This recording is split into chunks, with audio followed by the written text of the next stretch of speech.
மங்களபுரம் என்ற கிராமத்துல கணவன் மனைவி 2 பேர் வாழ்ந்துட்டு வந்தாங்க. அதுல கணவனுடைய பெயர் கண்ணப்பன், மனைவியோட பெயர் மாதவி. கண்ணப்பன் ஒரு கூலி தொழிலாளி.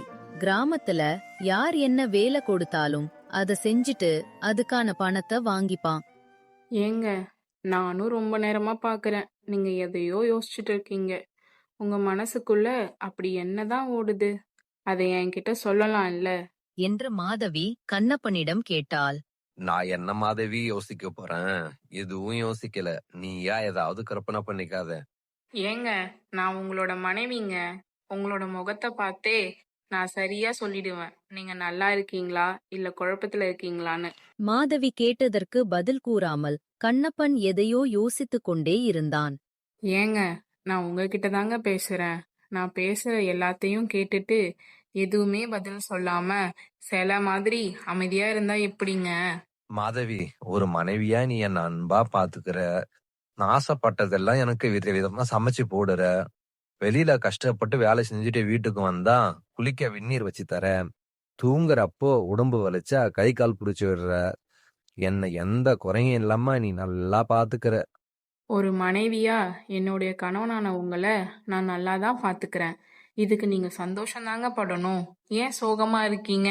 நான் அதை நினைச்சுதான் மாதவி கொஞ்சம் யோசனையா இருக்க. அதுல என்னங்க உங்களுக்கு யோசனை? எனக்கு என்ன தேவைன்னு நான் சொல்லாமலே நீ செஞ்சிடுற. ஆனா உனக்கு என்ன வேணும்னு நீ வாய் விட்டு என்கிட்ட சொல்லியும் என்னால உன்னோட ஆசையை நிறைவேற்ற முடியல மாதவி. அத பத்தின யோசனையாதான் மாதவி நான் இப்ப இருக்கேன். நான் அப்படி என்னங்க உங்ககிட்ட கேட்டு நீங்க பண்ணாம இருக்கீங்க? என்ன மாதவி, மறந்துட்டியா என்ன? ஒரு வருஷத்துக்கு முன்னாடி நீ உன்னோட வாழ்நாள் ஆசையா ஒன்னு சொன்னியே, ஞாபகம் இல்லையா என்ன உனக்கு? ஒரு வருஷத்துக்கு முன்னாடி மாதவி, கடையில அரிசி வாங்கிட்டு வீட்டுக்கு வர வழியில எனக்கு தெரிஞ்சவங்க கிட்ட கூட என்ன பேச விடாம சாப்பாட்டுக்கு உழ வைக்கணும், நேரம் ஆயிடுச்சு, வீட்டுக்கு போலாம் வாங்கன்னு என்ன அவசர அவசரமா கூட்டிட்டு வந்த. ஆனா இப்போ இங்க நின்னு என்ன வேடிக்கை பார்த்துட்டு இருக்க? ஏங்க, அங்க பாத்தீங்களா? அந்த வயசான நபரு அவருடைய விவசாய நிலத்துல கொட்டாய அமைச்சு அவருடைய மாடுகளை மேய்ச்சி நிலத்துல விளைஞ்ச பயிரை பார்த்துட்டு சந்தோஷமா இருக்காரு. ஆமா மாதவி, அந்த வயதான நபர் அவரோட விவசாய நிலத்துல சந்தோஷமா தான் இருக்காரு. அதனால என்ன இப்போ? எனக்கும் அவரை மாதிரி ஒரு வாழ்க்கைய வாழணும் தாங்க ஆசை. நமக்குன்னு கொஞ்சம் விவசாய நிலம், 2 மாடுங்க. நம்ம விவசாய நிலத்துல இருக்கிற பயிரை பார்த்துக்கிட்டு நம்மளுடைய மாடுகளை மேய்ச்சிக்கிட்டு சந்தோஷமா இருக்கணும் தாங்க என்னோட ஆசையே. தன்னுடைய மனைவியின் மனதில் இப்படி ஒரு ஆசை இருப்பதை கேட்ட கண்ணப்பன் எப்படியாவது தன்னால் முடிந்தவரை மாதவியின் ஆசையை பகுதியளவாவது நிறைவேற்ற வேண்டுமென கண்ணப்பன் யோசித்தான். சரி வாங்க, நம்ம வீட்டுக்கு போகலாம். நம்மள மாதிரி ஆளுங்கெல்லாம் இந்த மாதிரி வாழ்க்கைய ஆசைப்பட மட்டும்தாங்க முடியும். இந்த மாதிரி வாழ்க்கையெல்லாம் அமைச்சுக்க முடியாது. நீ உன்னோட ஆசையை என்கிட்ட சொல்லி ஒரு வருஷத்துக்கு மேலாக போகுது மாதவி. ஆனா என்னால உன்னோட ஆசையில ஒரு பகுதியை கூட நிறைவேற்ற முடியல. அத நினைச்சுதான் நான் கொஞ்சம் யோசனையா இருக்கேன். 1 வருடத்திற்கு முன்பு தான் கூறியதை நினைத்து தன்னுடைய கணவன் சிறிது வருத்தமாக இருப்பதை பார்த்த மாதவி, ஏங்க, நான் உங்ககிட்ட என்னோட மனசுல இருக்க ஆசையே சொன்னேன்.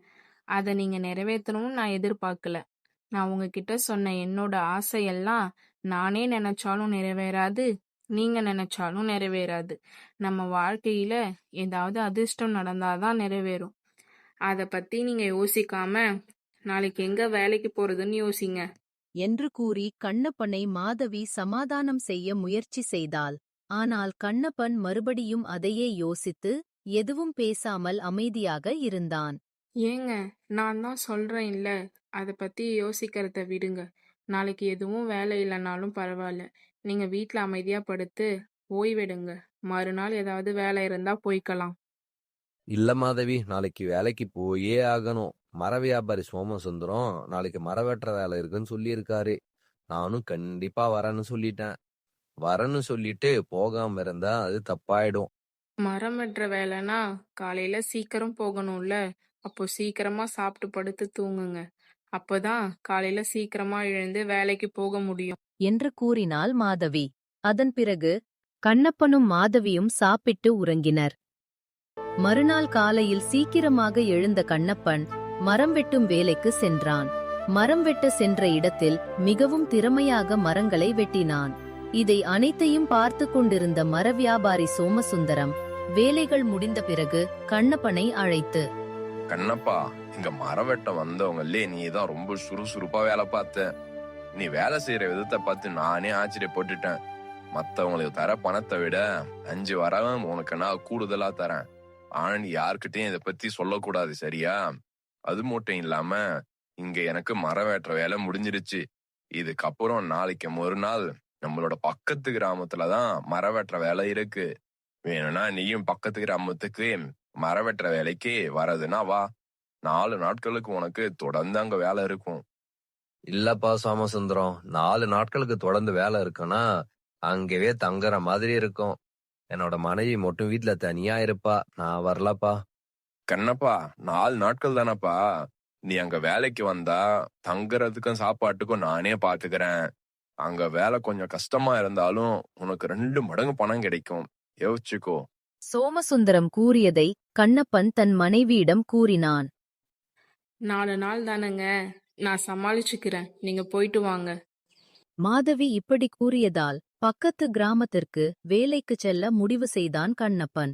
அதன் பிறகு சோமசுந்தரம் கூறிய இடத்திற்கு கூறிய நேரத்திற்கு கண்ணப்பன் மரம் வெட்டும் வேலைக்கு சென்றான். 4 நாட்கள் கடுமையாக உழைத்தான். 4 நாட்களுக்குப் பிறகு சோமசுந்தரம் கூறியபடியே 2 மடங்கு பணத்தை கண்ணப்பனுக்கு கொடுத்தார்.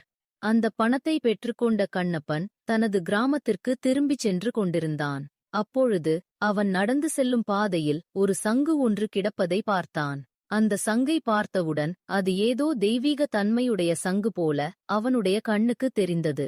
அதனால் சிறிதும் யோசிக்காமல் அந்த சங்கை தன்னுடைய கையில் எடுத்தான். இது ஏதோ கோயிலுக்கு சொந்தமான சங்கு மாதிரி எனக்கு தெரியுது. இந்த சங்குங்க கிடக்குதுன்னா கண்டிப்பா இங்க பக்கத்துல ஏதோ ஒரு கோவில் இருக்கணும்னு நினைக்கிறேன். அங்க கொண்டு போய் இந்த சங்கை ஒப்படைச்சிட வேண்டியதுதான் என்று முடிவு செய்த கண்ணப்பன் பக்கத்தில் ஏதேனும் கோவில் உள்ளதா என தேடி பார்த்தான். அப்பொழுது சிறிது தூரத்தில் அவன் கண்ணிற்கு ஒரு கோவில் தென்பட்டது. அந்த கோவிலின் உள்ளே சென்று பார்த்தபொழுது அந்த கோவிலின் உள்ளே ஒரு முனிவர் இருந்தார். அவரிடம் விஷயத்தை கூறி சங்கை ஒப்படைக்க முயற்சி செய்தான் கண்ணப்பன். அப்பொழுது அந்த முனிவர், இந்த சங்கு இந்த கோயிலுக்கு சொந்தமான சங்கு இல்லப்பா. ஆனா நீ சொன்னதுல ஒரு உண்மை இருக்கு. இந்த சங்கு ஒரு தெய்வீக தன்மையுடைய சங்கு. இந்த சங்கு தானா உன் கையில கிடைச்சி இருக்குன்னா உனக்கு வாழ்க்கையில அதிர்ஷ்டம் வந்து சேர போகுதுன்னு அர்த்தம். வர பௌர்ணமி அன்னைக்கு முழு பௌர்ணமி அப்போ இந்த சங்க ஊதி உன்னோட இஷ்ட தெய்வத்தை மனசுல நினைச்சு உன்னோட மனசுல ரொம்ப நாளா நிறைவேறாம இருக்கிற ஆசையை நீ வேண்டுனா அந்த ஆசை உனக்கு கை கூடி நிறைவேறி வரும். சுவாமி, உண்மையாவா சொல்றீங்க? என்னோட மனசுல இருக்க ஆசை கண்டிப்பா நிறைவேறுமா? கண்டிப்பா நிறைவேற்றும்பா. ஆனா இந்த சங்கு உன்னுடைய ஆசைய ஒரு முறை மட்டும்தான் நிறைவேற்றும். அதுவும் உன்னுடைய ஆசை நியாயமான ஆசையா இருந்தா மட்டும்தான் அந்த ஆசையை இந்த சங்கு நிறைவேற்றும். அந்த முனிவர் கூறியதை கேட்ட கண்ணப்பன் அந்த சங்கை தனது பைக்குள் வைத்துக்கொண்டு தனது கிராமத்திற்கு கிளம்பினான். தனது கிராமத்தை நெருங்கிய கண்ணப்பன் 2-3 மைல்கள் பக்கத்து கிராமத்திலிருந்து நடந்து வந்ததால் கொஞ்சம் சோர்வாக உணர்ந்தான். அதனால் ஒரு மரத்தடியில் சிறிது நேரம் அமர்ந்து அதன் பிறகு வீட்டிற்கு செல்லலாம் என முடிவு செய்தான். ஒரு வழியா அந்த கிராமத்துல இருந்து நம்ம கிராமத்தோட எல்லைக்கு வந்தாச்சு. காலெல்லாம் கொஞ்சம் வலிக்கிற மாதிரி இருக்கு. இந்த மரத்துக்கடியில கொஞ்ச நேரம் உட்காந்து ஓய்வு எடுத்துட்டு அதுக்கப்புறம் வீட்டுக்கு போவோம். மரத்தடியில் அமர்ந்த கண்ணப்பன் அவன் பைக்குள் இருந்த அந்த சங்கை எடுத்து தன் கையில் வைத்துக்கொண்டு, அந்த முனிவர் சொன்னது உண்மையா? இந்த சங்க முழு பௌர்ணமி அன்னைக்கு ஊதி நம்ம மனசுல இருக்க ஆசையை வேண்டுனா இந்த சங்கு அந்த ஆசையை நிறைவேற்றுமா? எனக்கு கொஞ்சம் சந்தேகமா தான் இருக்கு. பார்க்கலாம். பௌர்ணமிக்கு இன்னும் 2 நாட்கள் தானே இருக்கு. நாம அதை சோதிச்சு பாத்துடலாமே. கண்ணப்பன் தனக்குத்தானே பேசிக் கொண்டிருந்த அனைத்தையும் மரத்திற்கு பின்புறம் அமர்ந்து கொண்டிருந்த வேலப்பன் என்ற ஒரு நபர் கேட்டுக்கொண்டிருந்தார். கண்ணப்பன் கூறியதை கேட்டு முடித்த வேலப்பன், என்ன ஆசைப்பட்டதெல்லாம் கொடுக்கிற சங்கா? இந்த சங்கு மட்டும் நமக்கு கிடைச்சா இத வச்சு நம்ம கிட்ட இருக்க செல்வத்தை 5 மடங்கு 10 மடங்குன்னு கஷ்டப்படாமலே மாத்திடலாமே. அதுக்கு இவங்கிட்ட இருந்த சங்கு எடுக்கணும். என்ன பண்ணலாம்? கண்ணப்பா, எங்கப்பா பக்கத்து கிராமத்துக்கு வேலைக்கு போயிட்டு வீட்டுக்கு திரும்பி வரையா என்ன? ஆமா வேலைப்பா, 4 நாட்களுக்கு முன்னாடி பக்கத்து கிராமத்து வேலைக்கு போனேன். இப்பதான் நான் வீடு திரும்புறேன். ஆமா, நீ என்ன வேலைப்பா இங்க பண்ற? என்னோட விவசாய நிலம் தான்ப்பா இது. நிலத்துல ஈரப்பதெல்லாம் சரியா இருக்கா, நாளைக்கு உழவு ஓட்டலாமே என்னன்னு நிலத்தை சோதிச்சு பார்த்துட்டு போலான்னு வந்தேன். அப்படியா வேலைப்பா? சரி பாரு, நான் வீட்டுக்கு போறேன். என்னோட மனைவி எனக்காக காத்துட்டு இருப்பா. அட இரு கண்ணப்பா, நானும் வீட்டுக்கு தான் வரேன். அப்படியே 2 பேரும் பேசிக்கிட்டே போலாம் வா. என்று கூறினான் வேலப்பன். அதன் பிறகு இருவரும் அங்கிருந்து கிளம்ப முடிவு செய்தனர். அப்பொழுது கண்ணப்பா, அந்த பையை என்கிட்ட கொடுப்பா, நான் பத்திரமா எடுத்துட்டு வரேன். கிராமத்துக்கிட்ட வந்து நான் உன்னோட கையில கொடுத்துட்றேன். உனக்கு ஏன் வேலைப்பா கஷ்டம்? நானே எடுத்துட்டு வரேன். அந்த பையில தங்கமும் வைரமுமாப்பா வச்சிருக்க போற. நீ வேலைக்கு போற இடத்துல பூட்டுக்க மாத்து துணி தானே வச்சிருக்க போற. என்கிட்ட கொடு, நான் பத்திரமா கொண்டு வந்து கிராமத்துல ஒப்படைக்கிறேன். இல்ல வேண்டாம் வேலைப்பா, உனக்கு ஏன் கஷ்டம்? நானே எடுத்துட்டு வரேன். எனக்கு எந்த கஷ்டமும் இல்ல. நீ பக்கத்து கிராமத்துல இருந்து நடந்து வர, உன்னை பார்க்கவே ரொம்பவும் களைப்பா தெரியுற. அதான் அந்த பையன் நான் எடுத்துட்டு வந்தாலாவது உனக்கு கொஞ்சம் உதவியா இருக்கும்ல. அதான் சொல்றேன், பையே என்கிட்ட கொடு. என்று கூறி கண்ணப்பனிடமிருந்து அவனது பையை வேலப்பன் வாங்கிக் கொண்டான். அதன் பிறகு இருவரும் பேசிக்கொண்டே தங்களது கிராமத்திற்குள் வந்து சேர்ந்தனர். ரொம்ப நன்றி வேலைப்பா, நான் கேட்காமலேயே எனக்கு உதவி பண்ணியிருக்க. கண்ணப்பா, உண்மையை சொல்லணும்னா நான் தான் உனக்கு நன்றி சொல்லணும். நீ நன்றி சொல்ல வேண்டிய அவசியம் இல்ல. என்ன வேலைப்பா சொல்ற? நீ எதுக்கு எனக்கு நன்றி சொல்லணும்? ஐயோ, வாய் தவறி உளறிட்டனா? எப்படியாவது சமாளிக்கணுமே இப்போ. அது ஒண்ணும் இல்ல கண்ணப்பா. நான் என்னோட வீடு வரைக்கும் எப்படி தனியா நடந்து வர்றதுன்னு யோசிச்சுட்டு இருந்தேன். நல்ல வேலையா நீ பேச்சு துணைக்கு என் கூட வந்த. அதுக்குதான் உனக்கு நன்றி சொன்னேன். சரி, அதெல்லாம் இருப்பா. உன்னோட மனைவி உனக்காக காத்துட்டு இருப்பாங்கல்ல, நீ சீக்கிரமா வீட்டுக்கு போ. என்று கூறி பையை வேலப்பன் கண்ணப்பனிடம் ஒப்படைத்துவிட்டு சென்றான். அதன் பிறகு தனது வீட்டிற்கு வந்த கண்ணப்பன் நடந்த அனைத்தையும் தன் மனைவியிடம் கூறினான். தன் கணவன் கூறிய அனைத்தையும் கேட்ட மாதவி மிகவும் சந்தோஷப்பட்டாள். இருவரும் மிகவும் ஆர்வத்துடன் பையை திறந்து அதிலிருக்கும் சங்கை பார்த்தனர். ஆனால் அதில் சங்கு இல்லை. பைக்குள் சங்கு இல்லை என தெரிந்தவுடன் கண்ணப்பனுக்கும் மாதவிக்கும் மிகப்பெரிய அதிர்ச்சி. பைக்குள் இருந்த சங்கு எங்கே போயிருக்கும்? எங்கேயாவது விழுந்து இருக்குமா என யோசித்து பார்த்தான் கண்ணப்பன். அப்பொழுதுதான் அவனுக்கு ஒரு விஷயம் நினைவிற்கு வந்தது. மாதவி, இப்போதான் என்ன நடந்ததுன்னு எனக்கு புரியுது. அந்த வேலைப்பன்னா அந்த சங்கை என்கிட்ட இருந்து எடுத்திருக்கான். எப்படியாவது அந்த சங்க பௌர்ணமிக்குள்ள நாம மீட் ஆகணும். கண்ணப்பன் கூறியதை கேட்ட மாதவி வேலப்பனிடமிருந்து சங்கை எப்படி திரும்ப பெறுவது என யோசித்தாள். அவள் சிறிது நேரம் யோசித்த பிறகு அவளுக்கு ஒரு யோசனை தோன்றியது. அதன் பிறகு தன்னுடைய திட்டத்தை தன் கணவனிடம் கூறினாள். அதன் பிறகு பௌர்ணமி அன்று காலை மாதவியும் கண்ணப்பனும் தங்களது திட்டத்தை வேலப்பன் விவசாய நிலத்தின் அருகே செயல்படுத்தத் தொடங்கினர். ஏங்க, எங்க போயிட்டு வரீங்க? நான் உங்களை காலையில இருந்து கிராமம் முழுக்க தேடிட்டு வரேன். அப்புறம்தான் நீங்க பக்கத்து கிராமத்துக்கு போயிருக்கிறதா ஒரு சிலர் சொன்னாங்க. அதனாலதான் உங்களை தேடி இங்க வந்தேன். ஆமா மாதவி, நான் பக்கத்து கிராமத்துக்கு தான் போயிட்டு வரேன். அதான் மரம் வெட்டுற வேலை முடிஞ்சதில்ல. அப்புறம் என்ன வேலை இருக்கு பக்கத்து கிராமத்துல உங்களுக்கு? மாதவி, நான் தான் சொன்னேன்ல, எனக்கு ஒரு சங்கு கிடைச்சது. அது ஒரு அதிர்ஷ்ட சங்கு. அத நான் வர வழியில தொலைச்சிட்டேன்னு. ஆமா, சொன்னீங்க. இப்போ அதுக்கு என்ன? அந்த சங்கை எனக்கு கொடுத்த முனிவர் பௌர்ணமி அன்னைக்கு காலையில அந்த சங்கை அவர்கிட்ட கொண்டு வர சொன்னாரு. அந்த சங்குக்கு பெரிய அளவுல பூஜை பண்ணணும். அதன் பிறகுதான் அந்த சங்கை பயன்படுத்தணும். பூஜை பண்ணாத சங்கை பயன்படுத்தினா பெரிய விபரீதம் ஏற்படும் சொன்னாரு. அதான் இப்ப அந்த சங்கை நான் தொலைச்சிட்டேன்ல, அதனால அந்த முனிவரை பார்த்து பேசிட்டு வரேன். அந்த முனிவர் என்னங்க சொன்னாரு? சங்க தொலைச்சதால உங்களுக்கு ஏதாவது சாபம் கொடுத்தாரா என்ன? அதெல்லாம் இல்ல மாதவி. பூஜை பண்ணாத அந்த சங்க பௌர்ணமி அன்னைக்கு தெரியாம கூட யாராவது பயன்படுத்தினா என்ன விளைவுகள் ஏற்படும் சொன்னாரு. அப்படி என்ன விளைவு ஏற்படும்னு அந்த முனிவர் உங்ககிட்ட சொன்னாரு? சொல்ற நல்லா கேட்டுக்கோ மாதவி. பூஜை பண்ணாத அந்த சங்கை யாராவது பௌர்ணமி அன்னைக்கு ஊதுனா பௌர்ணமியா இருக்கிற அவங்க வாழ்க்கை இருள்ல மூழ்கி அமாவாசையா ஆயிடும். அவங்க செல்வம் எல்லாத்தையும் இழந்து பிச்சை எடுக்கிற நிலைமைக்கு வந்துடுவாங்க. அது மட்டும் இல்லாம நல்லா இருக்க அவங்களோட கை கால்கள் செயலிழந்து அவங்க முடமா ஆயிடுவாங்களா மாதவி. அச்சோ, என்னங்க சொல்றீங்க? பூஜை பண்ணாத அந்த சங்க பயன்படுத்தினா இவ்ளோ கொடுமைகள் அனுபவிக்கணுமா? ஐயோ பாவம்! யார் அந்த துரதிர்ஷ்டசாலின்னு தெரியல. கடவுள் தான் உங்கள காப்பாத்தணும். ஆமா மாதவி, நீ சொல்ற மாதிரி கடவுள் தான் அவங்கள காப்பாத்தணும். சரி வா, நாம வீட்டுக்கு போகலாம். கண்ணப்பனும் மாதவியும் பேசிக் கொண்டிருந்த அனைத்தையும் மரத்தின் பின்புறம் இருந்து கேட்டுக்கொண்டிருந்த வேலப்பன்.